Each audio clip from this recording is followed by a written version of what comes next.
ጤና ይስጥልኝ ክቡራትና ክቡራን የዩቲዩብ ቻናል ቤተሰቦች የሰዓቱን አጫጭር ሰበር መረጃዎች ይዤ ቀርብ ያለው በርከት ያሉ ሰበር መረጃዎች ዩቲዩብ ላይ ሲጫኑ ቀድሞ ለእናንተ የማስታወቂያ መልእክት ወይም ኖቲፊኬሽን እንዲደርሷችሁ የዩቲዩብ ቻናሌን ሰብስክራይብ በማድረግ የደወል ምልክቷን መጫን አትዘንጉ። ወደ ሰበር መረጃው ስናቀና በቀዳሚነት ወደ እናንተ ጆሮ የሚደርሰው ሰበር መረጃ የአሜሪካው ዘ ኒውዮርክ ታይምስ ያወጣው ነው። የአሜሪካው ፕሬዝዳንት ዶናልድ ጄ ትራምፕ በኢራን ላይ ከዚህ በኋላ ምንም አይነት ጥቃት እንዳይከፈት በማለት ድንገተኛ ትዕዛዝ መስጠታቸው ተዘግቧል። ይህ የትራምፕ ድንገተኛ ትዕዛዝ የመጣው የአሜሪካ የመከላከያ መሳሪያዎች ክምችት በእጅጉ በመመናመኑና ለሌላ ጥቃት በመታቀዱ ነው ተብሏል። ጉዳዩን አስመልክቶ ዘ ኒውዮርክ ታይምስ ምን አለ? በስፋት የምታደምጡት ሰበር መረጃ ይኖራል። በሌላ በኩል አዲስ ክስተት አስተናግዷል የመካከለኛው ምስራቅ። ይሄውም ከሩሲያ ጋር ላለፉት 4 ዓመታት ውጊያ ውስጥ ያለችው ዩክሬን በድንገት የኢራንን መርከብ አጥቅታለች። ኢራንም በዚህ እጅግ በመበሳጨት በዩክሬን ላይ የአጸፋ እርምጃ ወስዳለሁ ብላለች። ይህም ደግሞ የመካከለኛው ምስራቅ ጦርነትንና የምስራቅ አውሮፓን ጦርነት በእጅጉ የሚያቀራርብና የሚያፋፍም እንዳይሆን ተሰግቷል። ድንጋጤ ማጭሯል። በዝርዝር የምታደምጡት ይሆናል። በሌላ በኩል የአሜሪካው ፕሬዝዳንት ዶናልድ ጄ ትራምፕ የምድር ውጊያ ለማወጅ በዝግጅት ላይ መሆናቸው እየተዘገበ ነው። የአየር ኃይል የጦር መሳሪያ ክምችቶች ማነሳቸው፣ የኢራን ጥቃቶችን በአየር ላይ እየበረቱ መምጣታቸው አየር ባየር መዋጋት እንደማያዋጣና ኒውዮርክ ፖስት ዛሬ ሌሊቱን ባወጣው ሰበር መረጃ እንደዘገበው የምድር ኃይሎች በመካከለኛው ምስራቅ ተጠናክረዋል። አዳዲስ ስልቶችን በመጠቀም ሰብረው ወደ ኢራን በመግባት የኒውክሌር ክምችቱን ለማውጣት ሙሉ ዝግጅት አድርገው ትዕዛዝ እየጠበቁ ነው ብሏል። ይህንንም ያቀዱትን ስልት ሙሉ በሙሉ በጋዜጣው ላይ ጽፎታል። በዝርዝር የማስደምጣችሁ ይሆናል። እጅግ በጣም አስገራሚና መደመጥ ያለበት ነው። እስከ ፍጻሜው ቆዩ። ዝርዝሩን አድምጡ ግብዣዬ ነው። ወደ መረጃዎቹ አለፍኩ። አብረን እንከታተለው። በቅድሚያም የአሜሪካው ፕሬዝዳንት ዶናልድ ጄ ትራምፕ በኢራን ላይ ላለፉት ቀናት ሲያካሂዱት የነበረውን ጥቃት በድንገት ማቆማቸው ተዘገበ። ዘ ኒውዮርክ ታይምስ የዚህ ዋና ሚስጥር የአሜሪካ የመሳሪያ ክምችት መመናመን ነው ሲል አጋለጠ። የዩናይትድ ስቴትስ ፕሬዝዳንት ዶናልድ ጄ ትራምፕ በኢራን ላይ ላለፉት 13 ቀናት ሲያካሂዱት የነበረውን ይበልጥ ሰፊና ግዙፍ የሆነ ወታደራዊ ጥቃት ዘመቻ ለጊዜው ማገዳቸው ተሰምቷል። ይህ ያልተጠበቀና ድንገተኛ ውሳኔ ፕሬዝዳንቱ በድንገት ሊያስተላልፉ የቻለው ከፍተኛ የመከላከያ ባለስልጣናት ጦርነቱን ይበልጥ ማስፋፋት የፔንታጎን ወይም የአሜሪካ መከላከያ ሚኒስትርን የአየር መከላከያ የሚሳኤል ክምችት በከፍተኛና አደገኛ ሁኔታ እያሟጠጠው በመሆኑ እንደሆነ ገልጸዋል። ይህም በመካከለኛው ምስራቅ ለሚገኙ የአሜሪካ ወታደሮችና የቀጠናው አጋር የአረብ ሀገራት ከባድ አደጋ ያጋረጠ ሆኗል ሲል ኒውዮርክ ታይምስ ዘግቧል። የፔንታጎን ከፍተኛ የጦር መሪዎችም ለአሜሪካው ኒውዮርክ ታይምስ ጋዜጣ ባሾለኩለት መረጃ እንዳሉት በኢራን ላይ ሊከፈት የነበረው መጠነ ሰፊ ዘመቻ በመላው የመካከለኛው ምስራቅ የተተከሉትን የፓትሪዮት ጸረ ሚሳኤል መከላከያ ስርዓቶች አቅርቦት እጅግ አሳሳቢ ወደሆነ ደረጃ አውርዶታል ብለዋል። ይህ ደግሞ የዩናይትድ ስቴትስ ኃይሎች የባህረ ሰላጤው አጋሮችን እንዲሁም ስትራቴጂካዊ ሌሎች የአሜሪካ ተቋማትን ከኢራን ለሚሰነዘሩ አጸፋዊ የበቀል ጥቃቶች በቀላሉ ተጋላጭ እያደረጋቸው እንደሆነ አመልክቷል።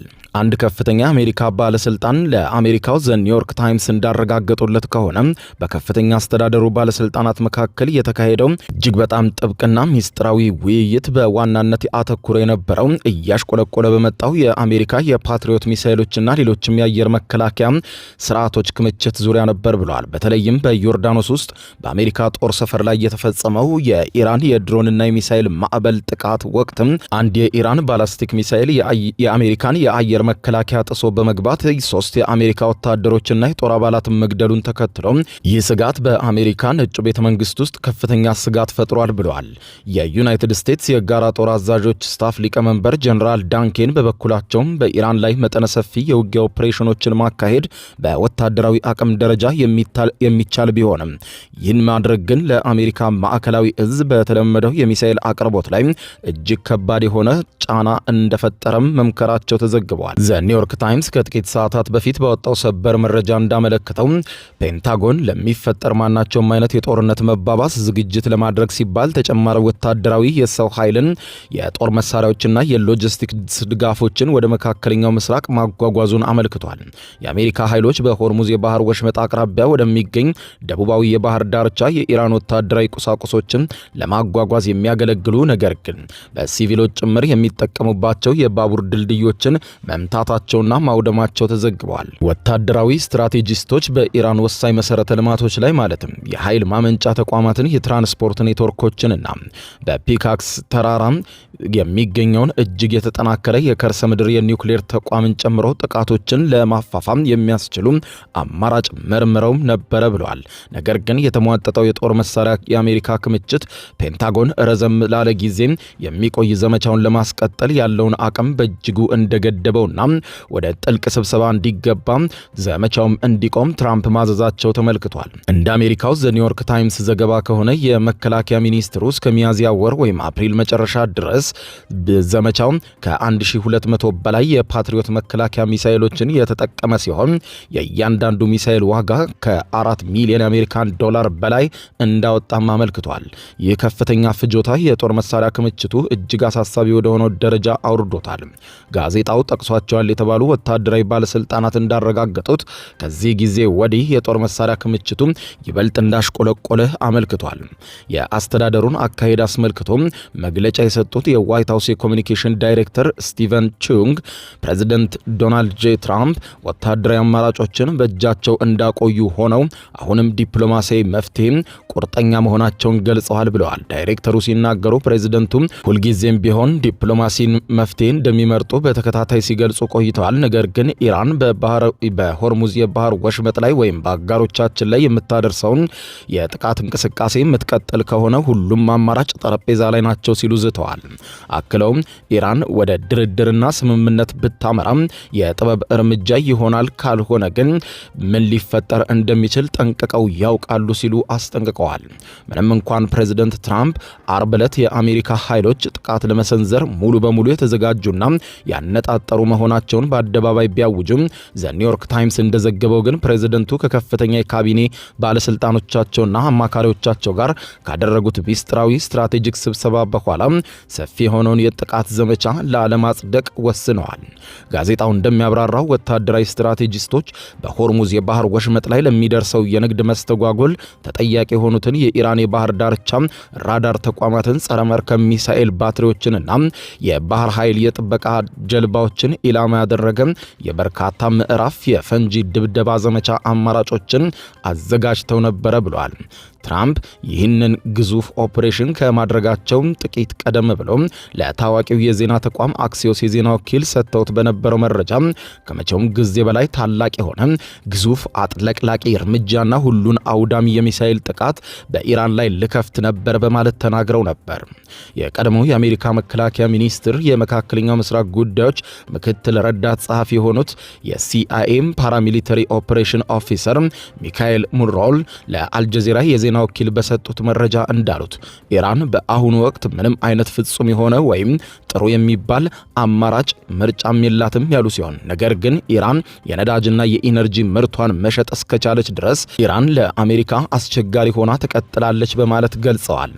አሜሪካም ኢራንን በመሳሪያ ልታስገድዳትም እንደማትችል በተደጋጋሚ አይተናለም ሲሉ ሞግተዋል።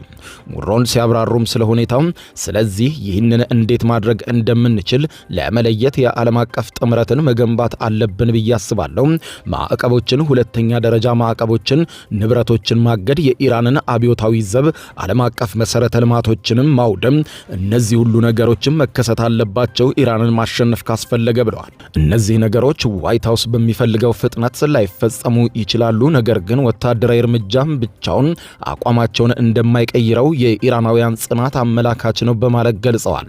ከአሜሪካ እይታ አንጻር ይህ ጦርነት እንደ ስትራቴጂካዊ ውድቀት እንዳይቆጠር በርካታ ነገሮች መሳካት አለባቸው። የሆርሙዝ የባህር ወሽመጥ ሙሉ በሙሉ ክፍት መሆን አለበት፣ አለዚያ ለአሜሪካ ውድቀት ነው። እንዲሁም ኢራን የኒውክሌር የጦር መሳሪያ እንዳታገኝ ዋስትና የሚሰጥ አዲስ የኒውክሌር ስምምነት ያስፈልጋቸዋል ብለዋል። አሁን ባለንበት ሁኔታ ግን ከዚህ ግብ እጅግ በጣም ርቀን ነው የምንገኘው በፕሬዝደንቱ የተሳሳተ ውሳኔ ምክንያት ሲሉ ለአልጀዚራ ነግረውታል። በሌላ በኩል ኢራን የአውሮፓ ህብረት ከፍተኛ የውጭ ጉዳይ ዲፕሎማት የሆኑትን ካጃ ካላስ በኢራን ስላለው የሰብአዊ መብት አያያዝ የሰጡትን አስተያየት በጽኑ ኮንና መግለጫ አውጥታለች። ኢራን የአውሮፓ ህብረት በአሜሪካና በእስራኤል በኢራን ላይ እየተፈጸመ ያለውን ወንጀል እያየ ዝምታን መምረጡ እጅግ የጠራ ግብዝነት ማሳያ ነው። አሁን ደግሞ በኢራን ላይ ብቻ ለይቶ መግለጫ ማውጣቱ በጣም የሚያሳዝን ነው ብለውታል። የኢራን ውጭ ጉዳይ ሚኒስትር ቃል አቀባይ እስማኤል ባጋይ በሰጡት መግለጫ በማህበራዊ ትስስር ገጻቸው ለሰብአዊ መብቶች ቆሜያለሁ የሚል አካል እንዴት በኢራን ህዝብ ላይ በተለይም ሆነ ተብሎ ሲቪሎችንና ወሳኝ ብሔራዊ መሰረተ ልማቶችን ኢላማ ያደረገ ገዳይ ጥቃትን የሎጂስቲክስና የቴክኒካል ድጋፍን በማቅረብ ከህሊናው ጋር ሊታረቅ ይችላል ሲሉ ጠይቀዋል። ለአሜሪካ ለምታደርገው ጥቃት የአውሮፓ ህብረት ከኋላ እንዳለ እናውቃለን በማለት የገለጹት እኚሁ ባለስልጣን አሁን ደግሞ ኢራንን የሰብአዊ መብት አያያዝን በተመለከተ መግለጫ ማውጣታቸው አሳፋሪ ነው ብለዋል። ቃል አቀባዩ ይህ ሁሉ የሚሆነው እጅግ አስከፊ የሆኑ የጦር ወንጀሎች እንኳን ለማውገዝ ፈቃደኛ ባልሆኑበትና የአውሮፓ ህብረት ራሱ በሰጠው የሎጂስቲክስና የቴክኒክ ድጋፍ አማካኝነት በአሜሪካ ብርቱ ጥቃት ምክንያት በየቀኑ ለሚገደሉ የኢራን ህፃናት ድምፁን እንኳን ባላሰማበት የሐዘኔታ ቃል ባልተነፈሰበት ሁኔታ ያወጣው መግለጫ አሳፋሪ ነው ብለዋል። ባጋይ ይህ ድርጊት ተአማኒነት ማጣት ብቻ ሳይሆን የክፋት ሁሉ ቁንጮና እጅግ የጠራ የግብዝነት ማሳያ ነው ሲሉ ነው በእጅጉ የወቀሱት። የአውሮፓ ህብረት የውጭ ጉዳይ ፖሊሲ ኃላፊ ጃካ ካላስ ባወጡት መግለጫ እንዳስታወቁት 27 አባላት ያሉት ይህ የፖለቲካና የኢኮኖሚ ብሎክ በተከሰሱ የሰብአዊ መብት ጥሰቶች ምክንያት 5 የኢራን ዳኞችና አንድ ግንባር ቀደም የሳይበር ቡድን ግለሰብ ላይ አዳዲስ ማዕቀቦችን መጣላቸውን ይፋ አድርገዋል።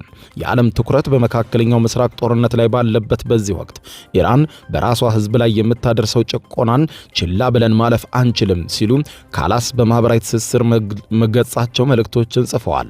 እኚህ የኢራን ዳኞች በሃይማኖት እሳቤና በፖለቲካ ተቃዋሚዎችና በሰብአዊ መብት ተሟጋቾች ላይ የተከሰቱ ጉዳዮች ላይ ግፍ የተሞላበት ውሳኔን አሳልፈዋል ሲሉ ነው የከሰሱት።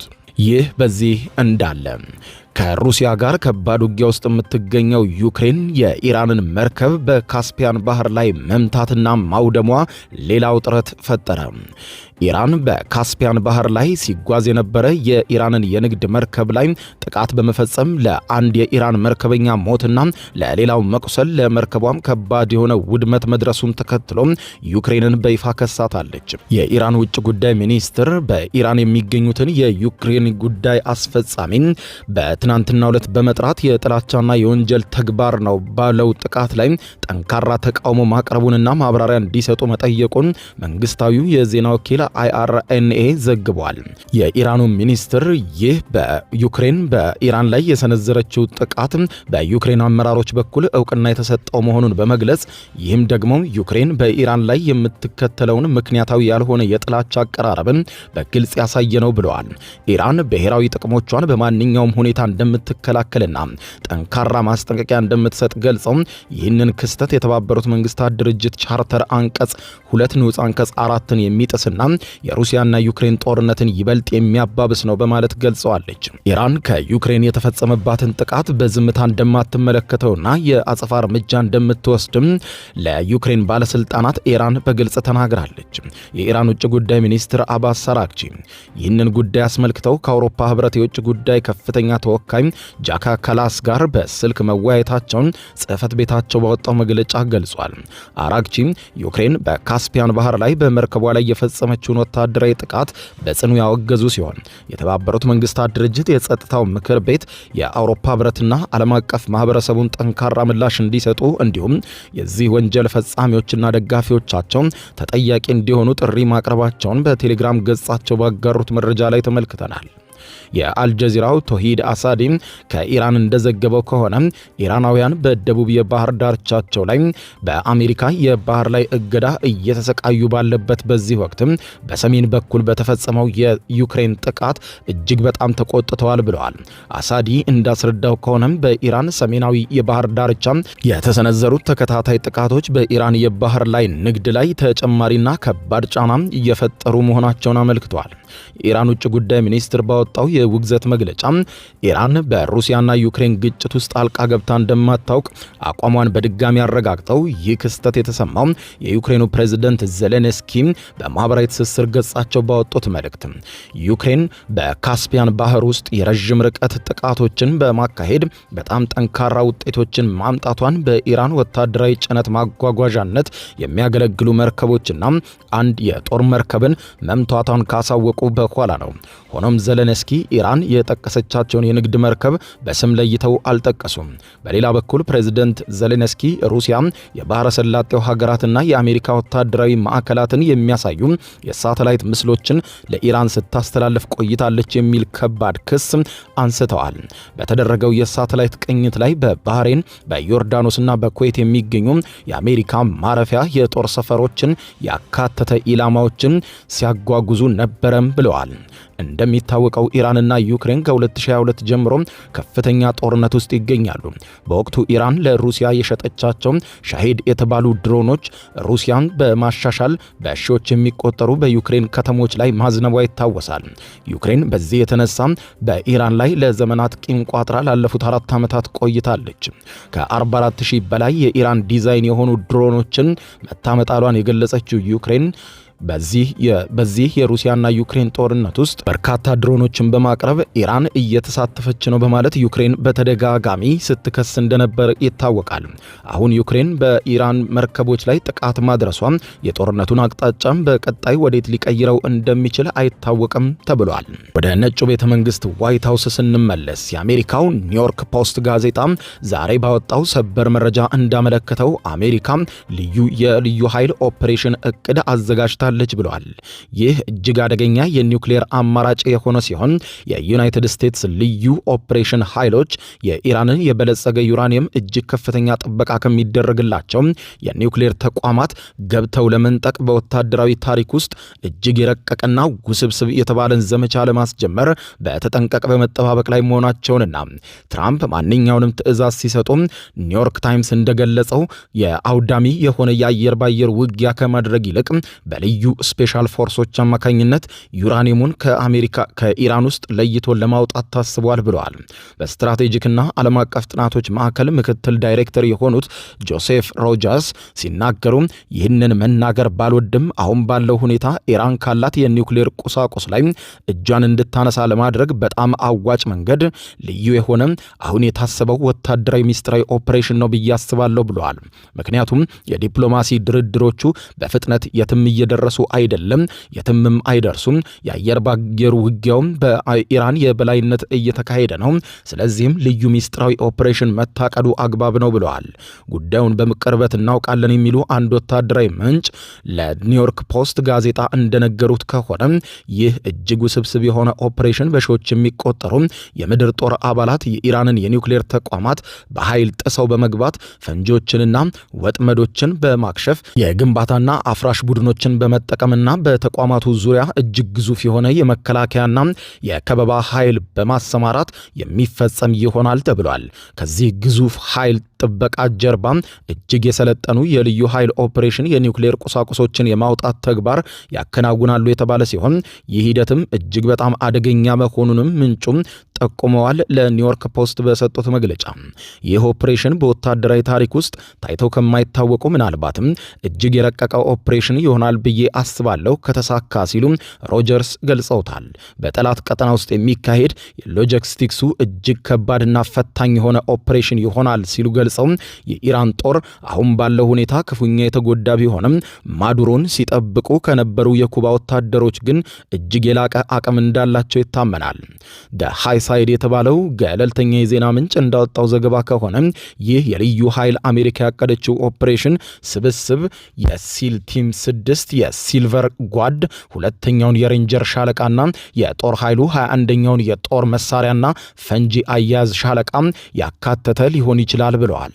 እንደ ሪፖርቱ ትንታኔ ከሆነ 21ኛው የኦርናንሰን ኩባንያ አብዛኛውን ክፍል ከወደመው የፎርዶ ተቋምና እጅግ ከፍተኛ ጉዳት ከደረሰበት የኢስፋሃን ተቋም ውስጥ ማንኛውም መጠን ያለው የበለጸገ ዩራኒየም በአስተማማኝ ሁኔታ አውጥቶ የማጓጓዝ ኃላፊነትን ወስዷል ብለዋል።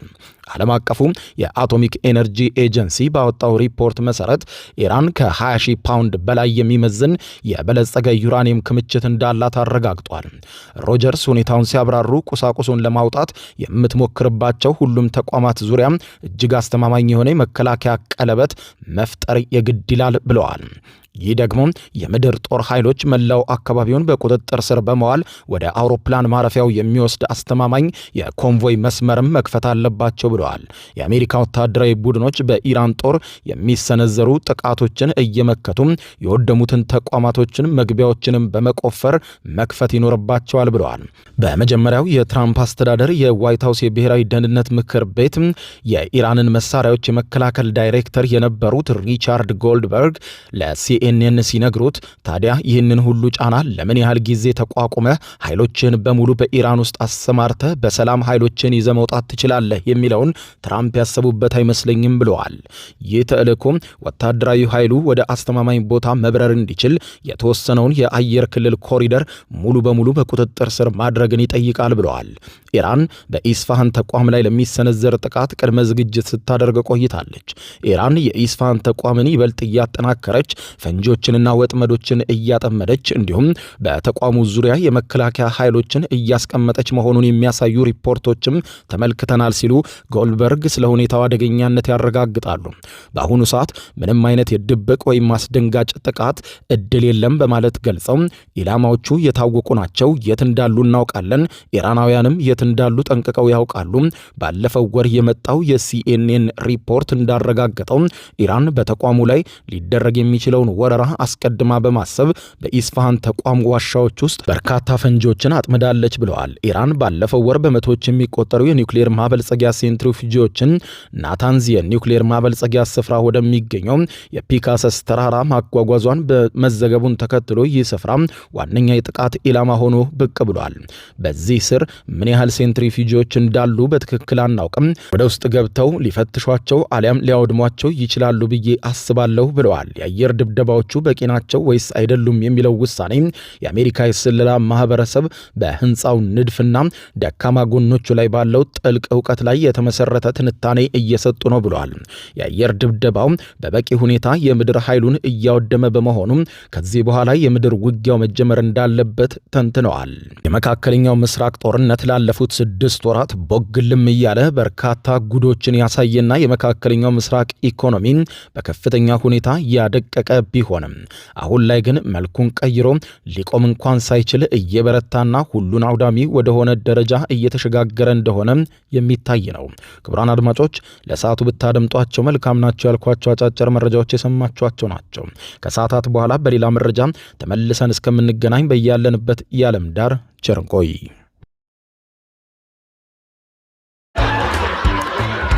አሁን ከልቦ ለመሳቅ ይዘጋጁ። ጊዜው የአቧራው ጨሰ ቲያትር ነው። ዘወትር ዓርብ በ12 ሰዓት በዓለም ሲኒማ ቀጠሮን ያደርጉ። ወይ አቧራው ጨሰ ቅድስት ገብረ ሥላሴ፣ ቃል ኪዳን ታምሮ፣ ሱራፌል ብስራትና አቤል ብርሃኑ የወይኗ ልጅ በድንቅ ሁኔታ ይተውኑበታል። ከኔ ጋር ግን አንግባባም አይደል? ሳቅ እንደ ጥጥ ይፈተላል። በቃላት እያዋዛ በድርጊት ያስደምማል።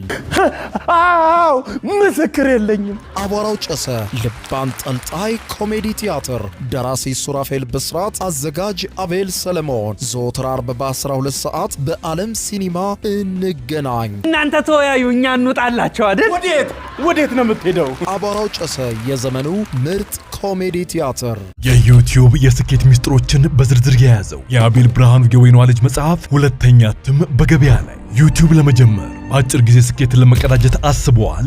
ዩቲዩብ ብጀምር ስንት ብር አገኘሁም ብሎ አስበዋል? እንግዲያውስ በዩቲዩብ 2 የወርቅ 3 የብር ሽልማቶችን ያገኘው የአቤል ብርሃኑ የወይኗ ልጅ የዩቲዩብ ሚስጥሮች መጽሐፍ በዝርዝር ሁሉንም ያብራራሉታል። ዛሬውኑ ገዝተው ህልሞን እውን የሚያደርጉበትን የዩቲዩብ የስኬት መንገድ ይጀምሩ። በሀገር ቤት አከፋፋይ አዲስ አበባ ሜክሲኮ ኮሜርስ መጽሐፍት መደብር። በውጭ ሀገራት ለምትገኙ ከአማዞን ላይ ብታዙ በቀናት ውስጥ ደጁ ይደርሳል። የአማዞን ሊንኩን እዚህ ቪዲዮ ኮሜንት ላይ ያገኙታል። የዩቲዩብ ሚስጥሮች ዘመኑ ጋር ተፈላጊ መጽሐፍ